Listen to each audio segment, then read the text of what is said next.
چیز نو خریده بودم، میکروفونی نو خریده بودم. کار نمیکنه اولیا؟ سیستم چیزی حلش میکنه.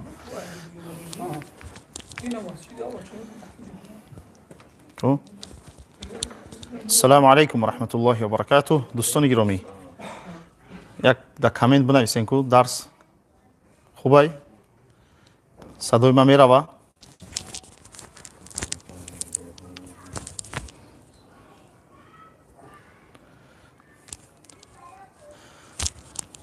صدا خوبه انشاءالله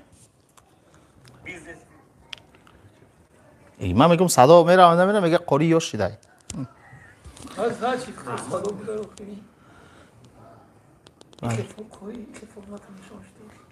آواز خوبه کنه کسی میفروش ایتالیایی نگاه کنه خودش ببینه. بله صدا خوبه.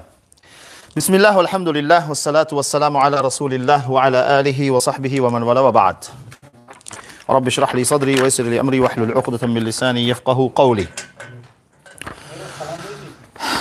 اللهم يسر ولا تعسر. خب دوستان گرامی، هفته گذشته ما در حدیث یک، حدیث دو، حدیث سه را انت یک مراجعه سریع کردیم. زود گذشتیم. راوی، حدیث، سند، متن، مخرج، مقصد حدیث، هدف حدیث، یعنی فقه حدیث گفتیم گذشتیم و گفتیم که هفته بعدی حدیثی چند میگیریم؟ 4 میگیریم. حدیثی 4. ولی امروز از بیرون از همون منهج درسی خودمون، یعنی ما از کتاب اربعین نووی میخوندیم، نه؟ اربعین نووی را میخوندیم. امروز ما اربعین نووی نمیخونیم. 4م حدیث اربعین نووی را نمیگیریم.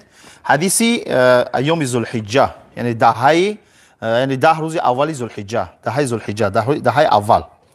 زیرا فردا یک دوشنبه اولین روزی ماه ذوالحجه است. ماه ذوالحجه فردا دوشنبه اولین شب. همین خاطر ان شاء الله یک حدیث نه تنها حدیث در عموم درباره همین دهه ذوالحجه امروز درس میکنیم. درباره اینو فضیلتش، جایگاهش، مکانتش، اجر و ثوابش و چه کارها را باید من و شما انجام بدیم. اطراف ان شاء الله صحبت میکنیم. خب بله. اولش اینکه دوستان عزیز، ایام ذوالحجه یعنی 10 روزی ایام ذوالحجه یا ذوالحجه، هر دوش هم درسته. میشه ذوالحجه، میشه ذوالحجه بگوی. هر دوش هم درسته. اینا بهترین روزهای سال هستند. اینها بهترین روزهای سال است. اگر از دیدگاه هجری بگیریم، ما چند روز داریم از دیدگاه هجری؟ به حساب هجری 355 روز داریم. در همین 355 روز 10 روزی همی بهترین روزهای سال است. اینا به حد بزرگ هستند. به حد اینا فضیلت دارن که الله سبحانه و تعالی در قرآن به این روزها قسم یاد میکنه.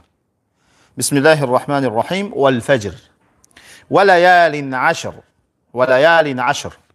الله سبحانه و تعالی که خودش بزرگه و قسم یاد نمیکنه، قسم نمیخوره مگر به آنی که بزرگ است از مخلوقاتش. الله بزرگه، این را در یادتون بگیرید، در ذهنتون بگیرید.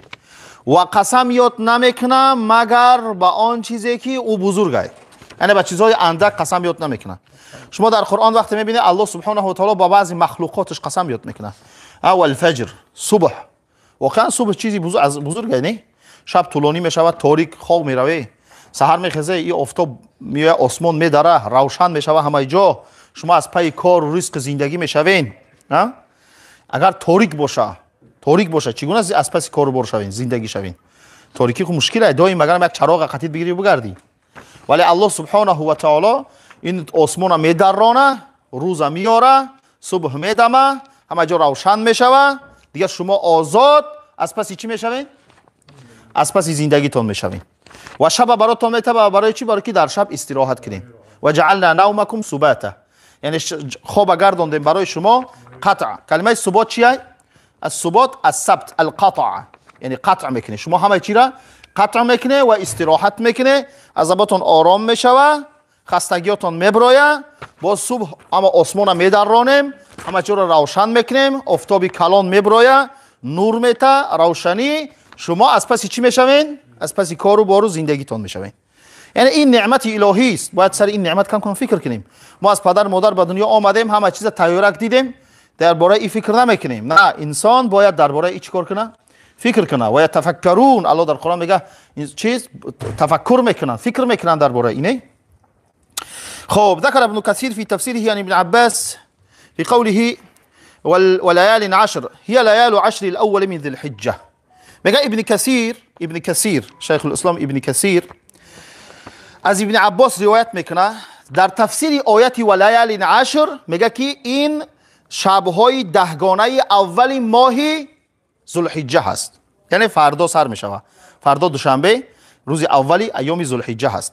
الله سبحانه و تعالی به همین 10 روز قسم یاد میکنه. اینا واقعا بزرگ هستند، یعنی چیز اندک نیست که وقتی الله به این قسم یاد میکنه جایگاه این را میخواه بیان کنه که این روزها بسیار روزهای مهم هستند. بله. خب و عن جابر بن عبد الله رضی الله عنه ان رسول الله صلی الله علیه و سلم قال افضل ایام الدنیا ایام العشر، صحیح الجامع. جابر بن عبدالله روایت میکنه که رسول الله صلی الله علیه و سلم گفتند بهترین روزهای دنیا 10 روزی اولی ماه ذوالحجه هست. بهترینش 355 روز داریم از دیدگاه هجری، هجری قمری. 10 روز ایام ذوالحجه بهترین روزهای سال، بهترین روزهای سال. ولی صبر کن، علی مهلک میاییم قدم به قدم. شما در ذهنتون همین را بگیرید که 10 روز ایام ذوالحجه بهترین روزهای سال است مطلقا.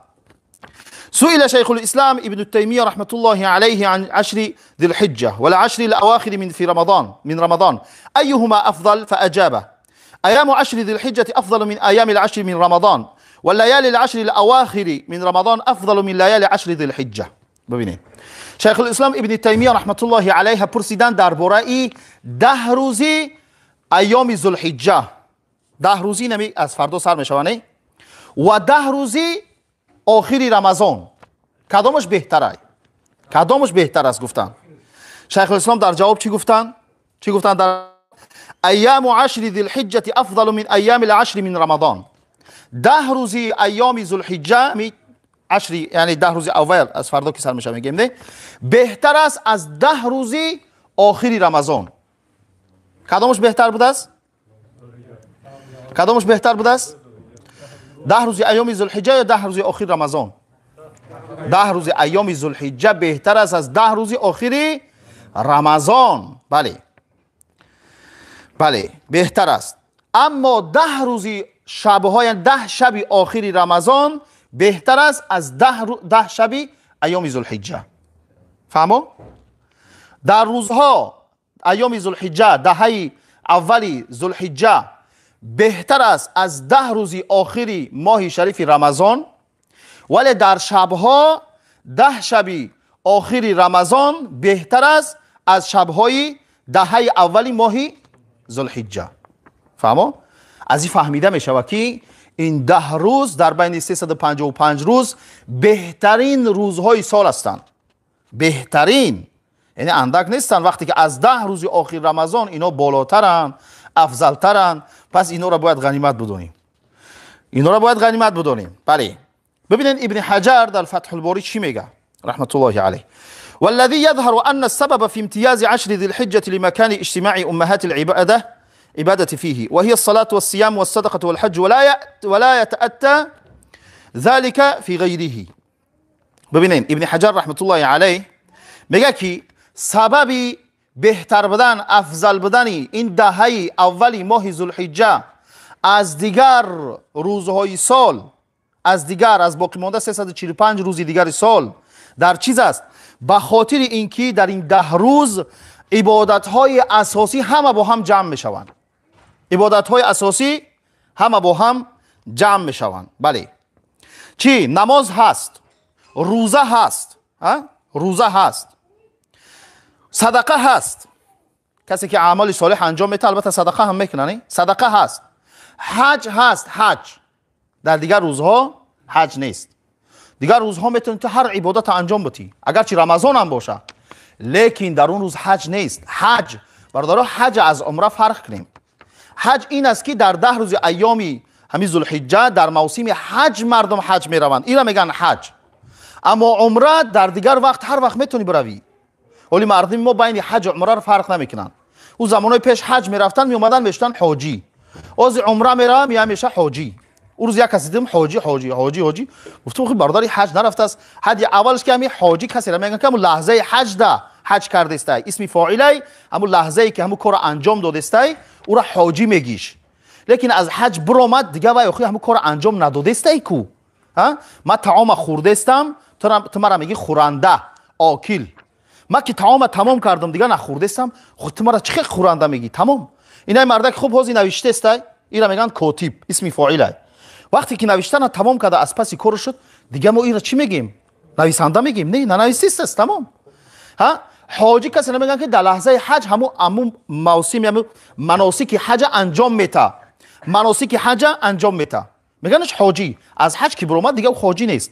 لیکن اکنون مردم عادت کردیان یک کلمه را در جای خودش استفاده نمیبرند دیگه. حاجی این گپ نه تنها مردمی ما حتی عربا هم میگن حجی گفته خطابت میکنن. اگر عمر در حج هم نکرده باشه حاجیت میگن حجی. یک گپی است که در جای خودش استفاده نمیشوه. با یک چیز جدیدی که اومده است، زمانهای پیش گفتیم که حاجی حج میرفت حاجیش میگفتن، حالی عمره میروه الکی حاجیش میگن. عمره رفته است اومده است حج نکرده است کوخی حاجیش میگن حاجی فلانی. یا عنوان شده است این حاجگی. الله رحمت کنه همین برادری ما را وقتی که حج میرفت کامیرا داشتم خورده کامیرای میدک جویسی گفتم ثبتش میکنم اجازه نداد. گفتم حج به خاطر الله میریم، اگه به خاطر اینا میریم که سیونکا کنیم بعد تلویزیون بشینیم که اگه ما چه معرکه کردم و مردم نان دادم و انا که ما حج میرم و ای اوس اومدم اگه جلکی با کلان پوشیدگی وهیمه ها. ولی متاسفانه امروز در جامعه ما قالین پرتایی را میبینی، دسترخوان پرتایی را میبینی، گل پرتایی را میبینی، پلچوشی را میبینی. مرد حج رفته است اومده است. بعضی حاجیای حج میآیند دیگه علما را گپزنی نمیمونه، در معرکه میشینه حج رفته است اومده است، همگی میامودم جا بود اومده دیگه علما را گپزنی نمیمونه. گفتم که یک بار در جشتگی بدیم یک معرکه ده بقول هو الله احد الله الصمد. گفتم من یک نفر کی هم یک حدودی 2 سال آخری عمرش نمازخوان شده بود، حج رفت اومد پول جمع کردن نبیروهش، پیش بارمین بود، بار داشت، نمی عرق میفروخت و ودکا میفروخت و وینو میفروخت پیوا میفروخت. بعد اگه توبه کرد گویا توبه کرد و رفت حج اومد در معرکه شیشتیم به من قل هو الله احد الله الصمد. گفتم میگه چی دیگه تو الله الصمد گفتی؟ تو باید نمیگفتی الله الصمد. براش میفهمونم که ایجا ساکین اومدش هم ساکین اومده التقای ساکینان میشه برای خلاص دادن التقای ساکینان نون از زیر میتن و خی گپورا وای نمیفهمه این گپورا اون نمیفهمه. میگه تو باید خیلی نگو حج رفته است اومده دیگه باید اهل علم اجازه نده که گپزن. با حج رفته اومدن دیگه تا کم چیز نمیفهمی. حاجی‌ها باید حد و حدود خودشون بشناسن. یعنی حج رفتی آمدی این با اون معنا نیست که دیگه تو همه چیزا میدونی، یا اینکه اصلا بگویی که بفهمی که حجت قبول است بعد از حج آمدن تو چیکار انجام میدی. ولی سوال زیاد میشه که همین حج فلانی قبول شد، ما میبینیم که بعد از حج آمدنش با چی کار مشغوله. این مهمه، زیرا اگر عبادت الله سبحانه و تعالی قبول کنه بعد از اون تو توفیق میده که اعمال صالحه را بیشتر انجام میدی. بعضی حاجی‌ها حج میروند میآیند یک بار فاسق فاجر میشوند، نه برای او حج یا سیاحت دبی ترکیه رفتن براش گفتی آلمانیا ایگلای 2.15 ولی کسی که واقعا قلبا با مال پاک با زحمت خود با یک شوق ذوق برای ادای مناسک حج به حج میروه عبادت میکنه کوشش میکنه حجش قبول میشه میگرده میاد او تغییر مییابه او کوشش میکنه بعد از اینکه چیز اعمال صالحه را بیشتر انجام میده. لیکن حج رفتن اومدن این یگان یعنی حج رفت اومد اگر بدبختی کرد این دلیل نیست که ما همه حاجی را بد بگیم، اصلا حاجی خوب زیاد داریم. خب دوستان عزیز پس چی در این 10 روزی اولی ماه ذوالحجه عبادت های اساسی همه با هم جمع میشوند، عبادت های اساسی همه با هم جمع میشوند. بله انا کن حدیثی که بیشتر شما در شبکه‌های مجازی گوش میکنین که جایگاهی 10 روزی اولی ماه ذوالحجه را بیان میکنه، این حدیث هم میگیریم که حدیثی اساسی امروزه درسی من و شما هست. فهمو؟ عن ابن عباس رضي الله عنهما قال رسول الله صلى الله عليه وسلم ما من أيام العمل الصالح فيها أحب إلى الله من هذه الأيام يعني أيام العشر. قالوا يا رسول الله صلى الله عليه وسلم ولا الجهاد في سبيل الله قال ولا الجهاد في سبيل الله إلا رجل خرج بنفسه وماله فلم يرجع من ذلك بشيء. رواه البخاري وأبو داود واللفظ له والترمذي وابن ماجه. ابن عباس، عبدالله ابن عباس، حبر امت، دانشمند امت اسلامی، کسی که شاگرد رسول الله صلی الله علیه و سلم بود، کسی که شاگرد ابوبکر است، عمر است، عثمان است، علی است، کسی که شاگرد صحابه هایی است که اونها از جمله سابقین هستند، شاگردی که مهاجرین و انصار، شاگرد آنهایی که در غزوه بدر، احد و دیگر غزوات بودند. ابن عباس در عموم صحابه های جوان، آنهای مثل عبدالله ابن عمر، عبدالله ابن عباس، عبدالله ابن عمر، دیگر از صحابه ها، اینا جوانایی هستند که نزد پیامبر صلی الله علیه و سلم، بعد از اون نزد بزرگان صحابه اینا تعلیم گرفتن. از این خاطر اینا بعدتر دانشمندتر شدن از دیگران. همین روایت میکنه، میگه رسول الله صلی الله علیه و سلم گفتن هیچ روزی نیست که عملی صالح در نزد پروردگار محبوبتر از این 10 روز باشد. یعنی یک سال 355 روزه بگیریم، میلادی نه هجری بگیریم، در دیگر روزها عمل صالح به این 10 روز برابر نمی شود. یعنی صبح تو طهارت میکنی، بر وقت مسجد میروی، سنت بامداد میخونی، فرض بامداد میخونی، بعد از او ذکرها را میکنی، از مسجد برآمده میروی. همین کارا در دیگر روزها میکنی و در 10 روز ایام ذوالحجه میکنی. در دیگر روزها کردگیت به این برابر نیست. در امور هر عملی صالحی را که تو میکنی میخواهی اجر بگیری، در دیگر روزها اجر ثواب این 10 روزه نداره. در دیگر روزها نداره. اصحاب پیامبر صلی الله علیه و سلم از پیامبر پرسیدن، گفتن حتی جهادی در راه الله، حتی جهاد، که جهاد کاری آسان نیست، کاری اندک نیست، جهادی که مردم از نامش گرفتن میترسن، از نامش تغییر دادن به چی؟ مقاومت. نامش تغییر دادن به چی؟ مبارزه. درست است که اینم یکی از معانی همین هست، ولی ببینین از نامش گرفتن حتی میترسن. اصحاب پیامبر صلی الله علیه و سلم که جایگاه جهاد میدونستن که چقدر اجر داره. کسی که با جانش، با مالش از خانه خودش میبروید، ترک خانه، همسر، فرزند، تجارت، کار، بار، همه چیز میکنه و میروه، شاید بمره. کاری آسان نیست، کاری سخته. پیامبر صلی الله علیه و سلم گفتن که حتی جهادی در راه الله هم به این برابر نمیشه. حتی جهادی هم بعضی ها که جهاد 6 رکنی اسلام میدونن، ما 5 رکن اساسی داریم، بعضی ها 6 رکنی اسلام چی را میدونن؟ جهاد میدونن. کاری اندک نیست جهاد برادرها. بله، البته جهاد تنها قتل نیست، جهاد میشه مالی باشه، میشه زبانی باشه، میشه جهاد چند قسمه: مالی، کمک کردن فقیران و مسکینان، گفتن حق، رساندن حق، نصرت حق، اصلاح مردم، اما این در داخل میشه، عام است. بله. خب گفتن حتی جهادی در راه الله، یعنی اینجا در نظر دارن صحابه ها جهادی را که انسان میبروه از خانه و غزوه میروه، میروه. پیامبر صلی الله علیه و سلم گفتن حتی جهادی در راه الله به برابر نمیشود مگر آن شخصی که با جان و مالش برآید و دوباره برنگردد. یعنی با جانت میبروی، مالت هم با خودت میگیری، کارتت کانتوی بانک هم قطعیت میگیری، بانکیت هم میگیری، پول و مال چیزی که داری با خود میگیری، هر چیزی داری با خود، ثروت هم میگیری. این ثروت برای چی میگیری؟ برای خرج. میشه که مقدار اندک بگیری برای رس خدای خودت، خرج خودت، باقی موندهش مانی. لیکن این آدم چیکار میکنه؟ هیچ چیز نمیمونه، همه را با خودش میگیره. برای چی میگیره؟ شاید اونجا مردمی هستن که با نیاز دارن، اونا را کمک کنه. فهمیدی چی معنی داره؟ یعنی خرج بنفسه و ماله، با نفسش، با جانش برآمد و مال اموالش هم با خودش برآورد، همش برآورد در راه الله و رفت و خودش و مالش هم فدا کرد، هیچ چیز نمون، همش فدا کرد. همین گفتن از این بهتر است. یعنی همین شخص اگر در دیگر روزها همین کار انجام بده، از این اعمالی را که در 10 روز ایام ذوالحجه انجام میتیم، گفتن او بهتر است. تنها همین. اما اگر رفت بگشت خانهش اومد، هم حتی برابر شده نمیتونه.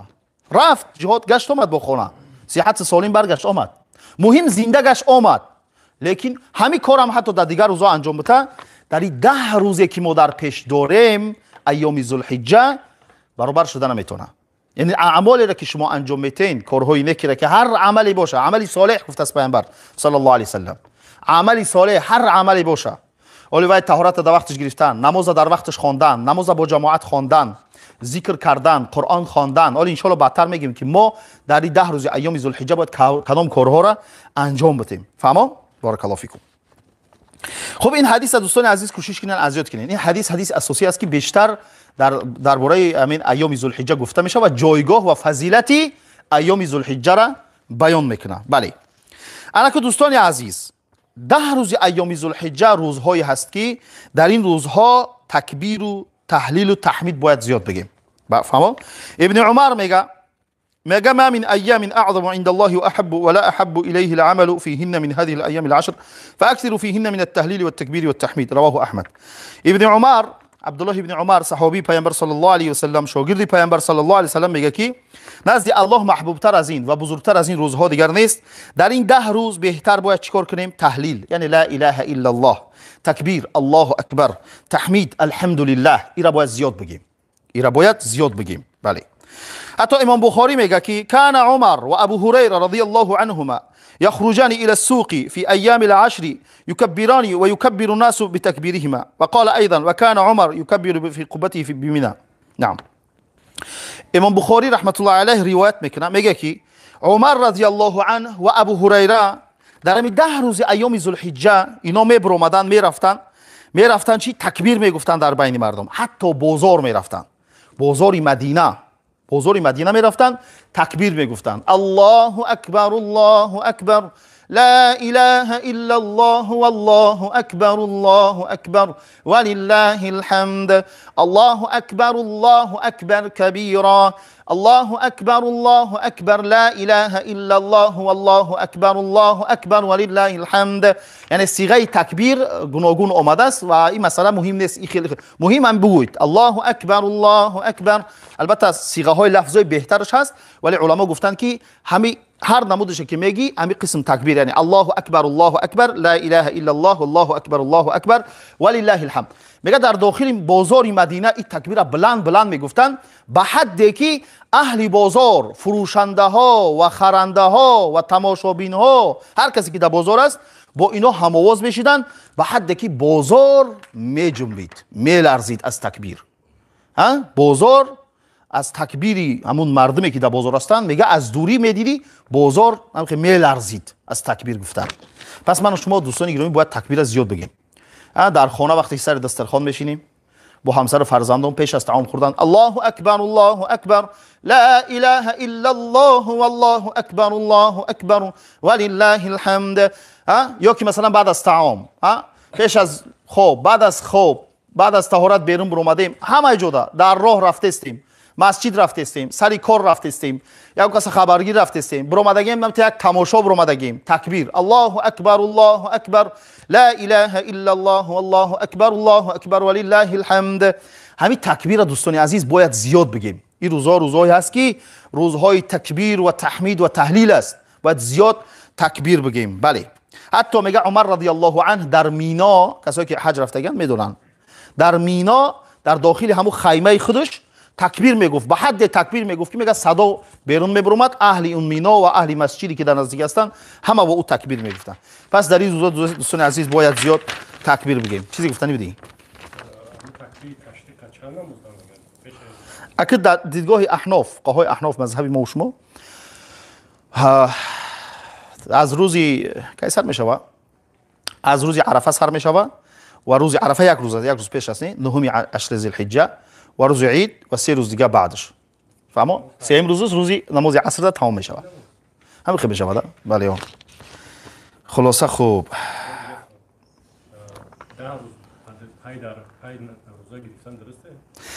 میآید از ان شاء الله مسئله. میآید مسئله. صبر. علی مهلک. بله. اکن سوال کدام عمل ها را من و شما در 10 روز ایام ذوالحجه انجام بدیم؟ خوب اهمیت بدید. یکمش پیش از همه توبه کردن در کار. توبه از گناه. من شما انسان هستیم، ما خطا میکنیم، کمبودی ها داریم. پیامبر صلی الله علیه و سلم چی گفتن؟ کل بنی آدم خطا، تمامی فرزند انسان خطا میکنن. تمام. حتی در دیگر حدیث اومده است که اگر شما گناه نمیکردین الله شما را میبرد، یک قومی را میورد که اونا گناه میکردن و توبه میکردن، الله اونا را میبخشید. الله دوست میداره که توبندش بعد از گناه توبه کنه، دوست میداره. از این خاطر در توبه را دائم باز ماندگی هست، در توبه را دائم، حتی تا لحظه مرگ الله توبه بندش قبول میکنه، تا لحظه ای که در غرغره نافته، حالت احتضار که غرس میکنه در وقت جان دادن، تو پیش از امو توبه که هر نمود گناهی را کرده باشی، هر نمود گناهی را کرده باشی، حتی گناهات اگر از پشم بدنت هم زیادتر باشه، انواع گناه انجام داده باشی، توبه کن صادقانه، الله سبحانه و تعالی توبت قبول میکنه. لیکن توبه دوستان عزیز از خود شرط داره. یکمش این که زود امو کار ترک میکنی، نمیگی که فردا، پس فردا، روزی دیگر، نه، همون لحظه گناه ترک میکنی، همون لحظه گناه ترک میکنی. یعنی نماز اگر نمیخوندی همون لحظه نماز ترک کن، نگو که فردا و پس فردا. اگر دست به فسق و فساد زدی همون لحظه ترکش کن. اگر رفیقای بد داری همون لحظه ترکشون کن، همون لحظه چیز ترکشون کن. اصلاح نمیشون، گفتی اصلاح، همون لحظه ترکشون کن. یکمش همون لحظه ترک میکنی. دویمش به همون کار دیمورا بر نمیگردی. دویم برگشتن در کار نیست.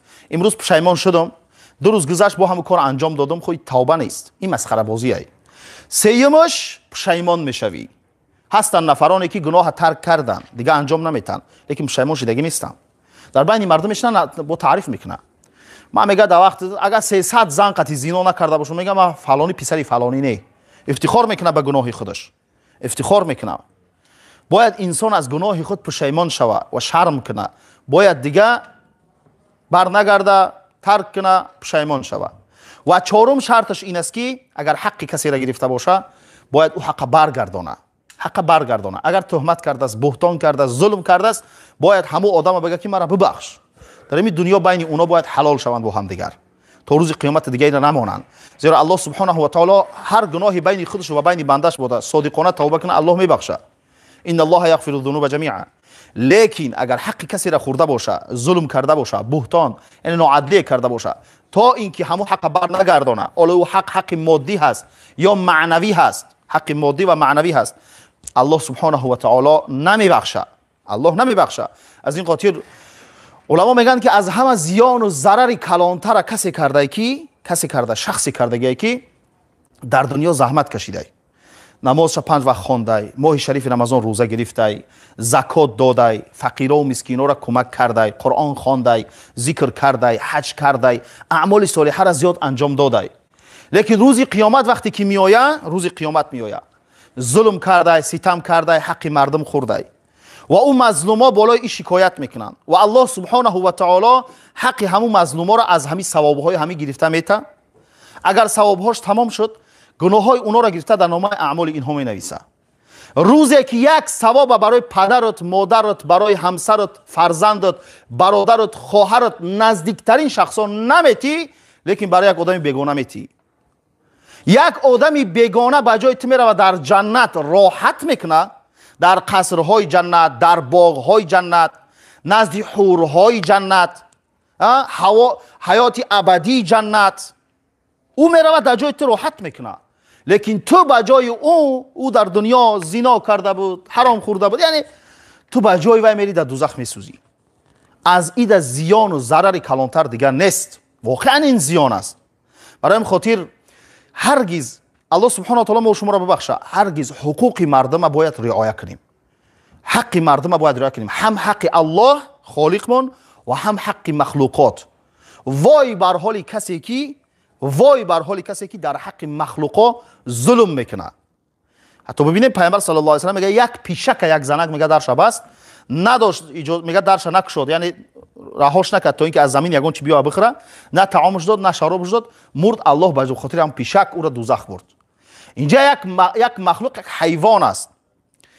برای یک حیوان الله او را دوزخ برد، مگر برای انسان در حق انسان ظلم شود که انسان مکرم است، افضل ترین مخلوقات است. برای او الله سبحانه و تعالی این ظالم جزاش نمیده. به خاطر بسیار یک گناه بزرگ است، یعنی بسیار زیان خسران است، این زیان است و ضرر است وقتی انسان در این چیز قرار میگیره.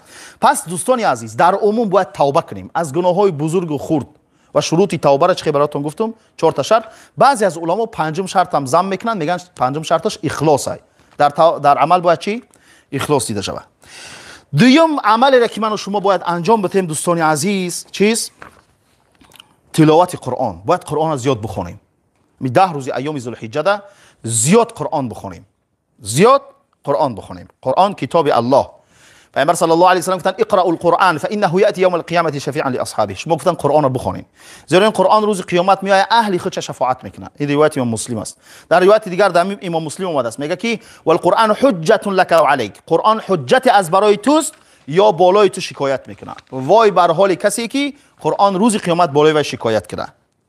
وای بر حالش در روز قیامت، در روز سختی، در روز تنگی، همون روز با قرآن باید بالات بیا شکایت کنه.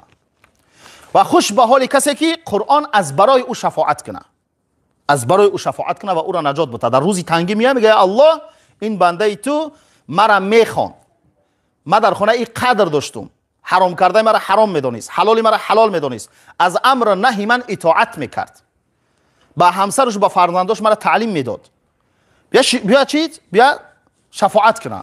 خوش به حال کسی که قرآن برای او شفاعت میکنه، خوش به حالش، اون نجات مییابد دیگه. وقتی قرآن سفید کننده تو میشه در روز قیامت، بفهم که دیگه در راحت هستی.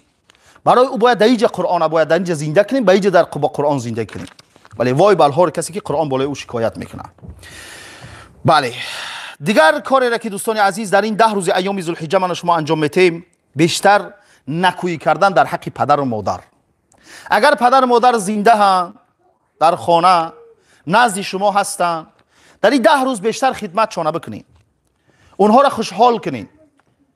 اگر از دفت در پیشتون نیستن، نزدیکی نیستن، در وطن هستن، به طریق مالی اونها را خوشحال کنین، یا خدمت یا همت.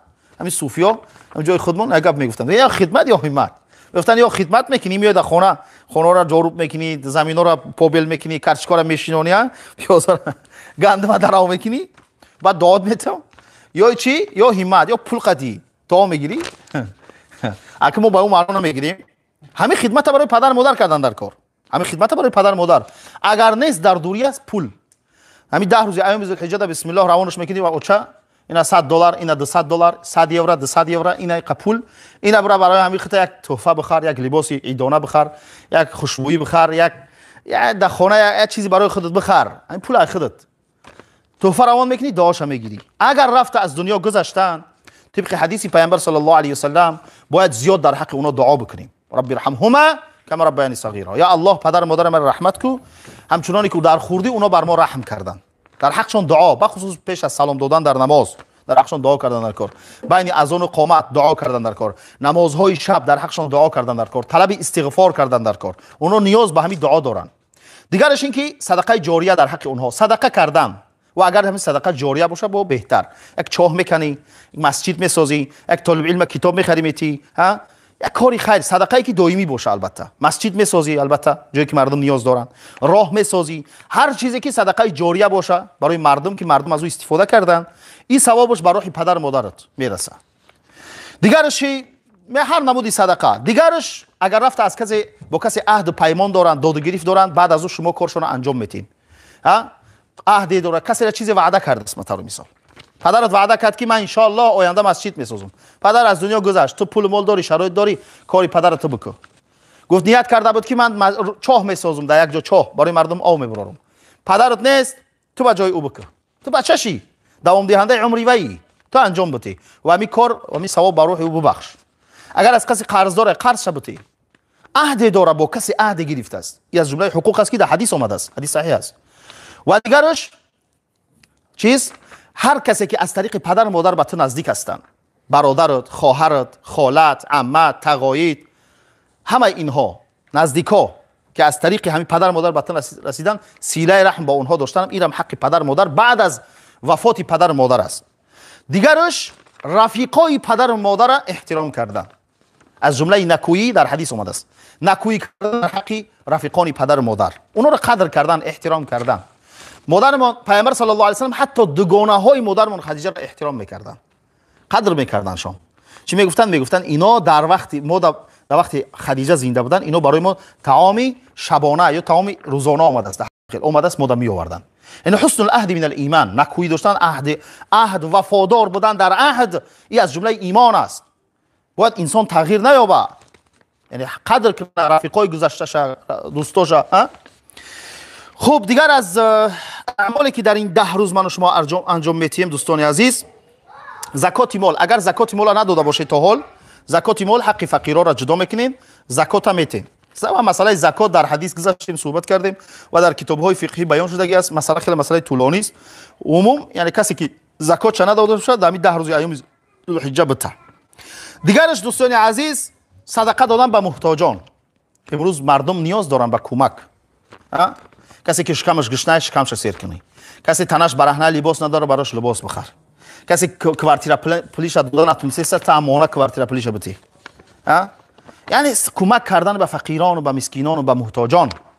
دوستان عزیز اسلام دینی هست که اسلام دین عطوفت است، برادری است، رفیقی است، همبستگی است، یک جایگی است.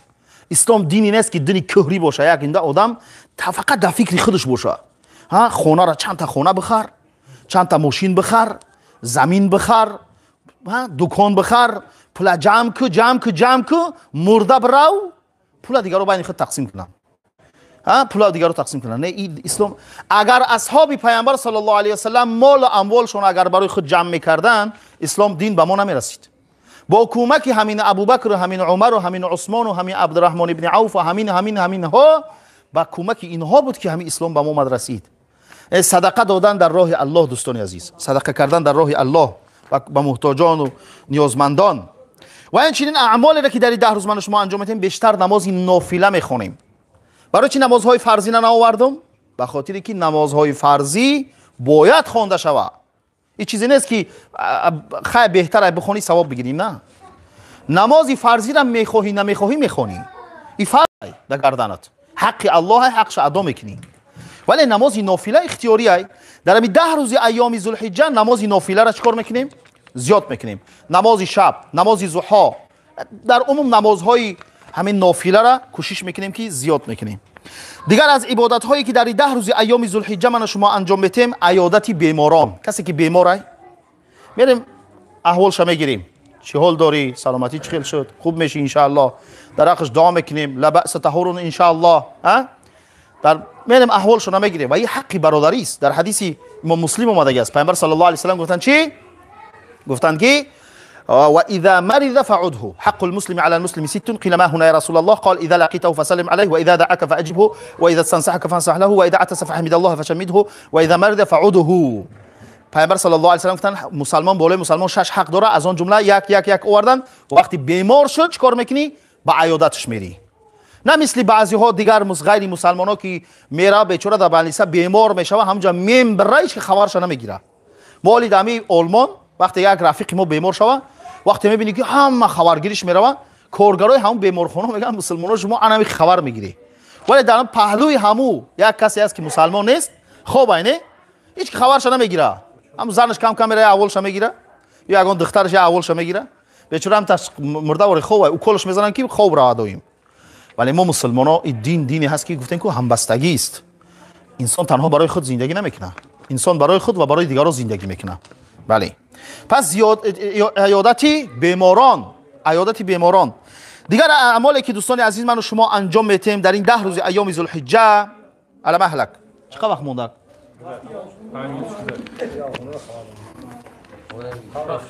بیا میرا بگم تمام کن تسیز.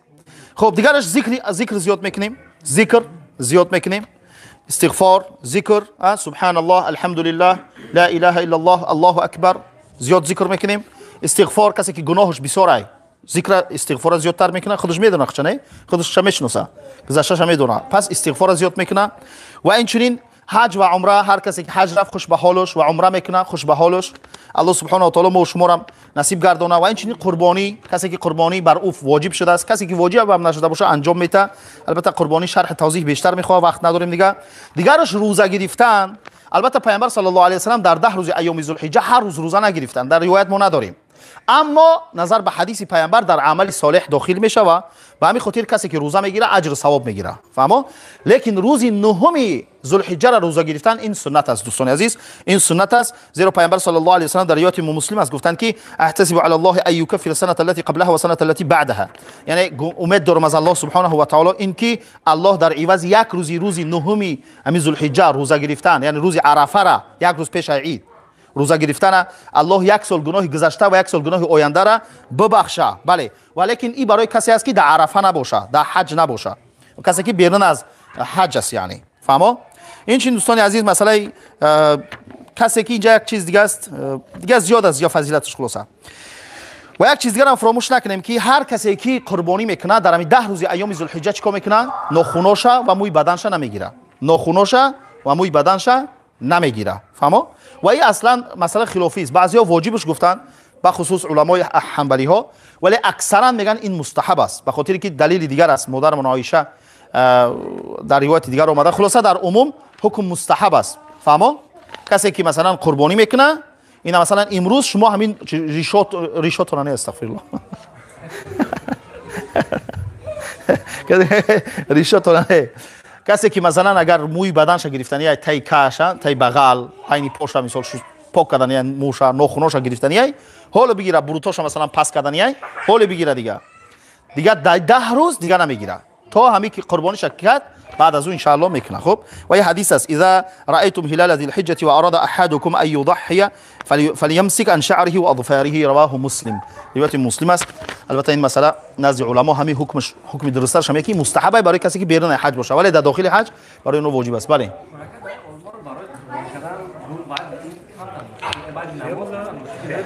سه روز وقت داری. اگر تونستی میکنی همینجا، نه تونستی پول روی میکنی در وطنت، یک کس نایب میگیری، وکیل میگیری، یک آدم همونجا میکنه ان شاء الله.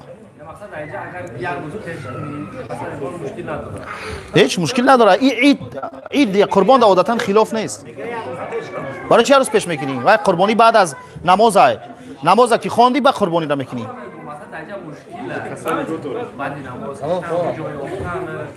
همراه میگم که دیگه نتونستی خیلی پول روی میکنی، در اونجا میکنم من اومد. بله، بارک الله فیکم.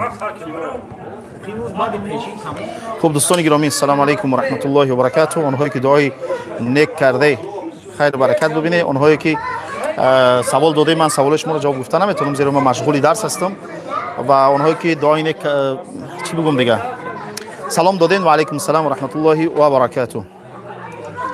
یک هفته حاجی میرزا را گوش کنین، ملاهای خودمون را گوش کنین. الله هدایتتان کنه. این چه عقیده است؟ پیامبر صلی الله علیه و سلم عرب بود، با گوشش نکنه، قرآن عربیه نخوننش. این یک عقیده خرابه. این گپا لطفاً کسایی که در اینجا در اومده فتنه میاندازین داخل نشوین، برین از پس کورتون شوین که با جایی که کاری ثواب کنین گناه میکنین. خیر برکت بینین دوستان. دیگه من قطع میکنم، پخش مستقیما به خاطر درس دیگر سر میشه در اینجا.